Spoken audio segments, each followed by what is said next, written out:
I was asked the other day what I thought of Conor McGregor because Conor McGregor's uh, at the lowest point of his career, probably you could say. He's been accused of sexually assaulting a woman, and it's like the tip of the iceberg for him. He's probably going to be ruined, which for somebody in this country is a huge deal because Ireland is such a small country, and when some figure becomes internationally known, it's the whole country follows him, obviously, whether you like him or not. This whole country knows Conor McGregor and they follow him basically.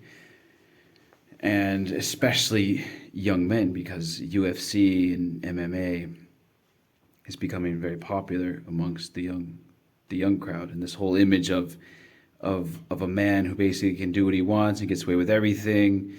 He can be violent, he can be arrogant, and it's almost like that's a good thing. Violence, arrogance, being pompous, strutting around the way he struts around. It's kind of like Andrew Tate, that whole conversation again.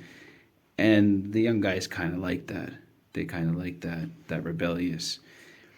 And he would brag. He'd be very arrogant. His wife has a car for every day of the week. There's a massive, massive mansion.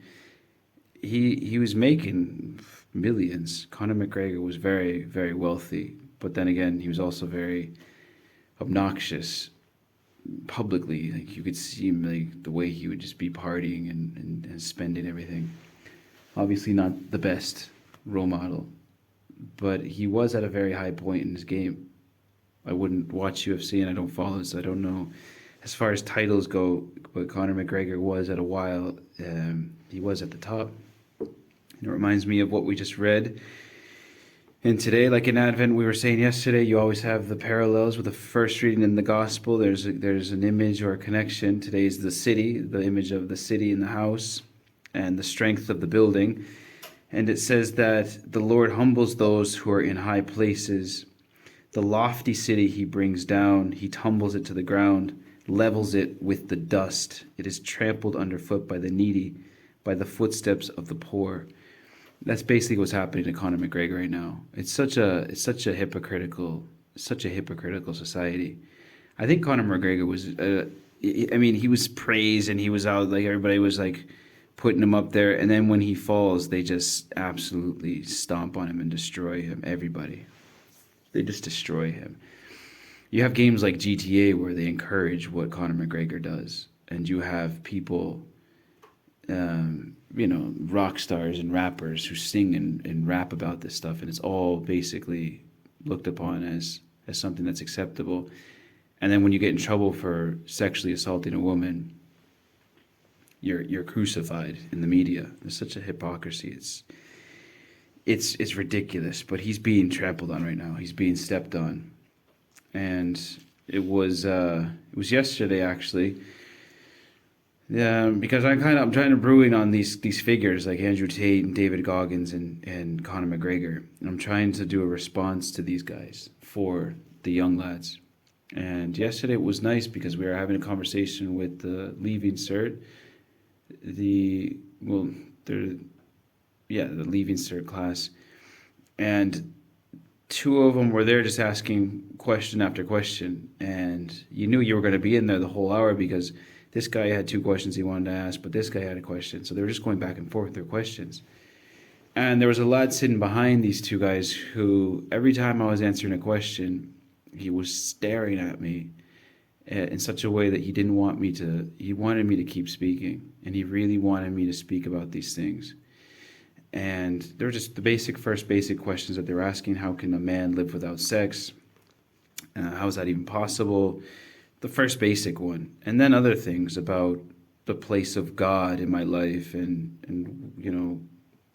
us getting up early in the morning and then praying. And you see, basic things like that. He was really hanging on every word, and I wasn't staring at him, but you could see him. And I do know him from last year that he's got a very hard situation at home.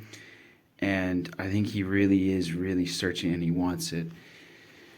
See, like they're all building their lives on top of themselves and their ideas of what life needs to be like. Role models like Conor McGregor obviously don't help them, But when they find out and they get let down by these things, the whole thing comes crashing down. We spoke about Finn yesterday. Finn, is a 19-year-old guy who takes his life, where everything that you kind of invested in comes crumbling down. Like the Lord said today, you're building on sand because you're building on yourself, and we know that we are dust, and dust we shall return. So you're building on yourself, you're building on nothing that can sustain you. When any kind of trial comes, you get washed away, and it's almost a disaster. You get trampled upon. So it's encouraging to know that they're really, really wanting something solid. They're wanting a role model. They want something real. And it's so important that we provide that. We can't be selling ourselves short and becoming worldly. That's sickening. It's actually sickening. It's nauseating when Catholic evangelists try to be they try to become so in that they become basically the same thing as them, and it's just a worldly kind of faith. It's sickening. We can't become worldly and copy people in the world and try to be like the people in the world to be like these guys and be in their crowd. It's so ridiculous. It's so stupid. And looking at it from the outside, if a lad is starving for something that he's not getting in his circle, why would we be bringing stuff to him from his circle? Like, why would we be trying to be like them in that sense? That's just sickening. It's nauseating. And when they see something different that they're not getting from their circle, something that we're getting from our inner circle, the peace of the Lord in prayer, that's where hearts start to change. And that's where we have to come in. We have to be those men, those real men in their lives that built their life on the man who is Christ. And so that can be a real message for them. So we'll pray for Conor McGregor. Yeah, the poor guy. I mean, he reminds me of some of these guys in Charleville, some of these guys from a different community that their life's, boxing and being the macho man. It's not what you should build a life on. You got to build your life on Christ. So we'll continue with the Mass, and we'll ask the Lord so that we may be those models, those real models who have found the rock and have built their life on the rock, so that others may also find him and build their lives on him as well. Amen.